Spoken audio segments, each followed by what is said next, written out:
All right, welcome to Patriots at Bengals full recap. That was my initial recap after the game. This is more of a full recap. And kind of with everything coming out, kind of all the news coming out, post game, I think we played all the opinions and then just everything that comes with it.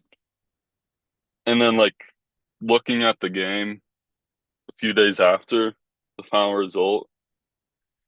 There there might be some concerns that we might not have realized in the moment, and that's with the offensive line. Vider or Chuka Okorafor being subbed out for Vidarian Lowe causes concern. And the offensive line did, even though they didn't allow a sack, it just didn't seem like there's anything to be excited about, I guess. Jacoby Brissett was running all over the field. Jerron Mayo had kind of a crazy quote after the game, or probably the next day, Monday morning, about Jacoby Brissett's speed.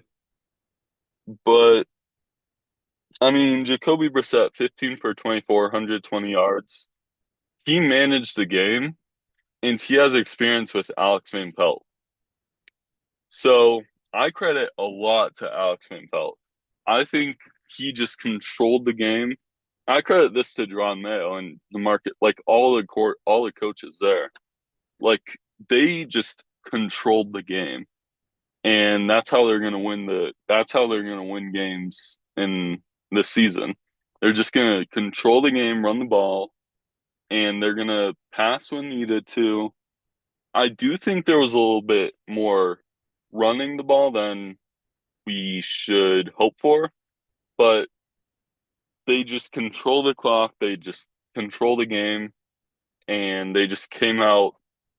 And I believe there was when the fourth quarter hit, Mike Reese, I believe, was on the Zolak and Bertrand. I might be wrong on this, but he was on the Zolak and Bertrand show, and it was something about the hills and running up the hills. And I believe that is notable that John Mayo's been hard on the players, at least conditioning wise. With that being said, pre-game, going into the Bengals game, I heard Phil Perry also talking about how like how the conditioning or how hard the coaches have been is doing a favor for the Patriots. And I mean, if you can come out and beat the Bengals in their home week one when everyone's doubting you, everyone's doubting the offense.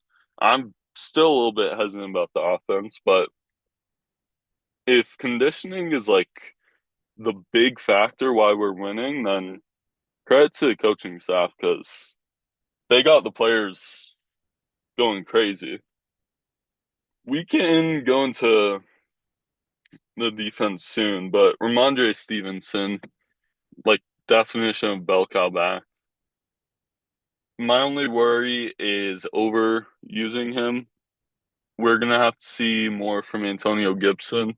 Now he's not more of a runner, he's more of a receiving back, but Jermichael Hasty, possible Kevin Harris signing or elevation could work if we need another power back.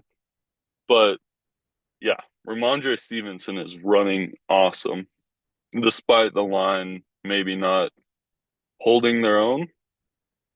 Receiving Austin Hooper, that comes with the Alex Van Pelt and Jacoby Brissett connection.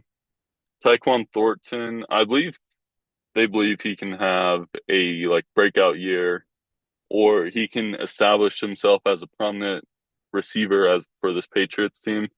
KJ Osborne, not really surprised. Hunter Henry, 2 for 18. I thought they were going to utilize him more as a red zone option, but 2 for 18. As long as we can keep playing these games, that's all right by me.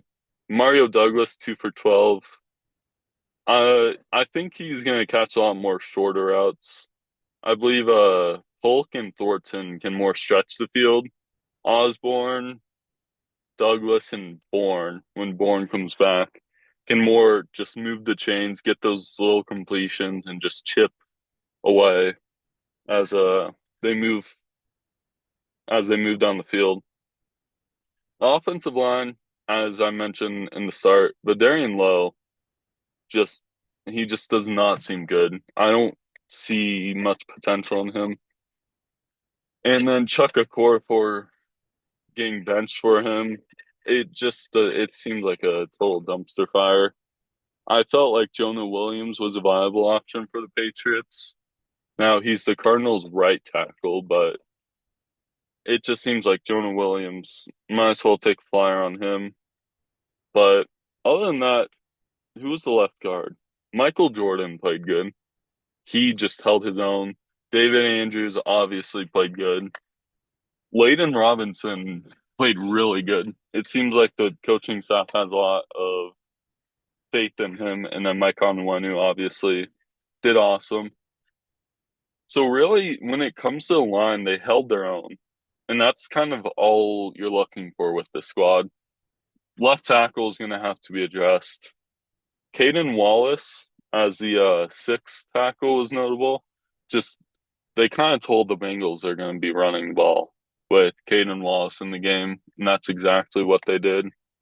It doesn't seem like Caden Wallace is good enough yet to start, but he's just a rookie, third round, Penn State, so we're gonna have to give him time, but that might be a little bit worrisome for me. And then this defense was, or we can go special teams on defense. We can have defense to kind of round off the game. Marcus Jones, 1 for 10 on punt return to Michael Hasty, 1 for 27. Joey Sly, I'm not expecting it. I just want him to make the kicks. Like I trading Nick Folk to Tennessee was all right. He's a little bit older. We got Chad Rylands. Yeah, but then cutting Chad Rylands, it's like we just need Sly to make the kicks, and that's what he's doing. And I believe his wife is pregnant, and I believe they're expecting a new child soon. So obviously, congratulations. But I believe there's stress, or I saw a story like there's stress of not knowing where to live with a new like baby coming into the world. So yeah, congratulations, Joey Sly. Just as long as he makes the kicks, he's gonna be one of the most hated people in New England if he doesn't. Mike Nugent, I remember that Dallas game. It was really rainy. He held his own. He just wasn't really good. Bryce Behringer, obviously crazy, obviously awesome. Now for this defense, we can look into it. Juwan Bentley, not much to say about him. He's kind of the leader, main middle linebacker, and be developed a lot. I mean, our coach was a literal captain, like middle linebacker, pick 10, whatever. So Bentley's obviously going to be good this season. Peppers, I believe, got injured, but at least he was bringing the energy. Like after we kind of ran out the clock and post game, he just seemed so excited, which is awesome because Peppers really does deserve it. He's one of our best defense players. Kyle Duggar, obviously the touchdown pass to Mike Gesicki that got overturned, and then following that by like just making that Bengals player from the goal line. I want to say it was Andre Ishovash, but whoever it was, Trenton Irwin, whoever it was, Kyle Duggar, he just played awesome. He's a freak of nature. Eleanor Ryan, awesome story. Keon White, he obviously a crazy, crazy game by him. He had a little bit of trolling towards Bengals after the game. I believe he got drug tested. but we need him to step up with Barmore gone, and then with Dietrich Wise and Devon Godshaw, Chaw, whatever it is. Yeah. And then Daniel Uquali also in the mix, Jemiah Farms. People were stepping up, and that's kind of all you could ask for. Oh, also going back to special teams, Brendan Schooler did have a big game. I was a hater of Brendan Schooler, but now if he can stop the complaining and kind of just focus on football and can stop complaining about being held, that's all I ask really. But Jeremy Springer did an excellent job with the special teams on Sunday. But going back to defense, Marcus Jones, he got a fumble recovery. He played awesome. 5'8". He's gonna probably be like the nickel cornerback, so not really much to that. Marcus Jones is gonna hopefully have a repeat of his rookie season. Last season he unfortunately got hurt, but this season we're expecting bigger things as Jelani Tavai, obviously going with that, Juwan Bentley got developed, and he's just a leader and a overall solid player for this team. Christian Gonzalez didn't want Jamar Chase getting a new contract on him. That's exactly how he performed. I think a little bit part of that was like the scheme, but like that first drive where they sent Jamar Chase in motion and it was a designed pick route and Christian Gonzalez went to go make that tackle. That was just excellent execution and going, yeah, I mean, just awesome game by Christian Gonzalez as he develops last season hurt again. So Jonathan Jones, that was probably what most people's highlight of the day was for the Patriots. 4th and 2, and he just came in like a missile. Whatever the speed was, like 17 miles per hour, I want to say, that might just be wrong, but whatever the speed was, that was insane. 4th and 2, and it's the conditioning or something, but yeah, that was maybe one of the best plays of his career. And he's obviously made some awesome plays, but he just came in like a missile to blow that up. And there was a screen, like he got that. If the Bengals receiver like would have gone that first down, but I mean Jonathan Jones just read it and just went all in. Jalen Hawkins, he played a lot, more than I was expecting. And then Joe Cardona obviously forcing the fumble. First time captain with Matthew Slater retired. Seems like he should have been captain before, but not much to that. No, I a little bit with Bill Belichick not acknowledging the Patriots. This goes back to the Zolak and Bertrands and Mike Reese, I believe. Just like not acknowledging the Patriots win over Cincinnati in the Cincinnati's like in Cincinnati's home is definitely notable. Just not acknowledging that seems weird.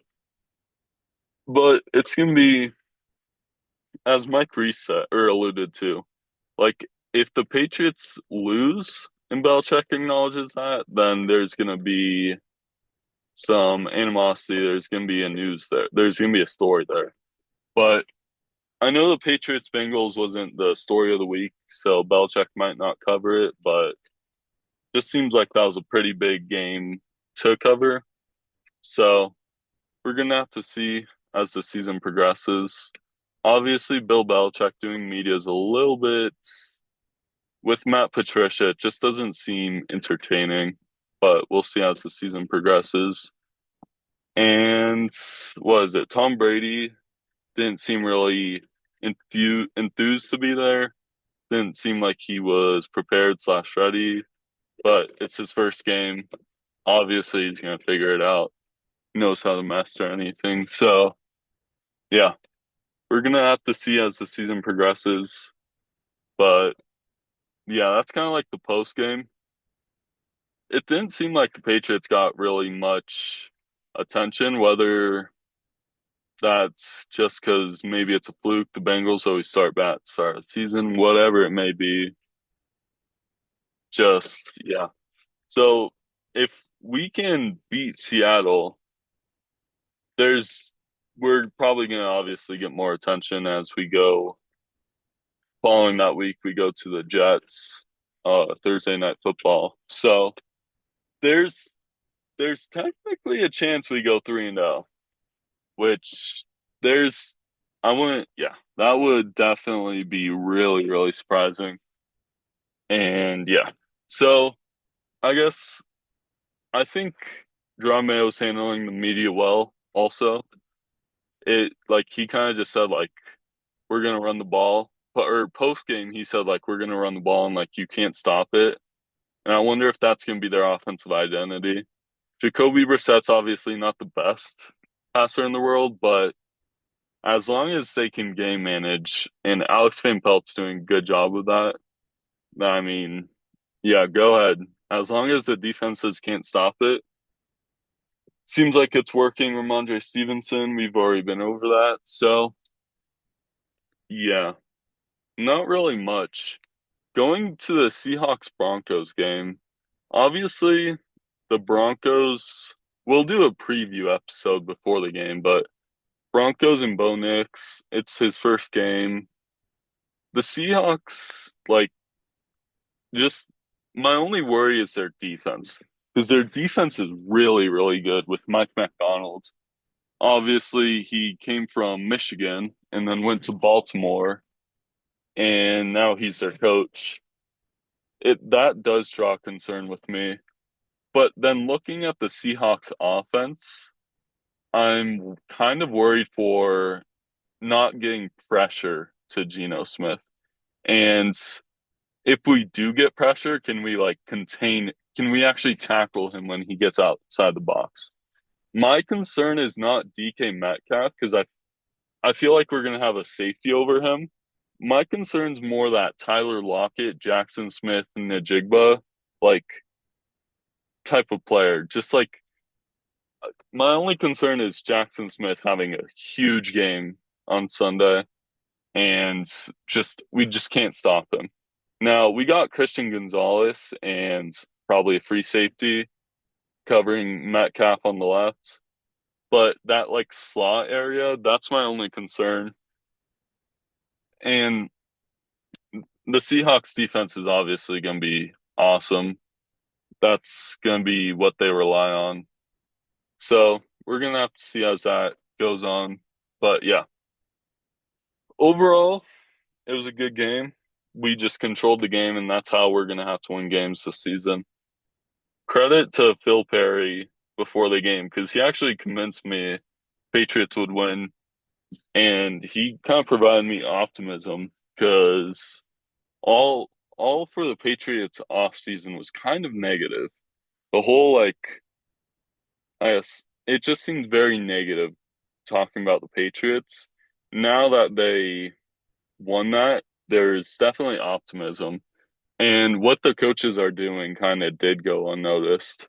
So credit to John Mayo, credit to uh Van Pelt, Demarcus Covington, Springer, and all of the assistant coaches as we go into the Seattle game on Sunday.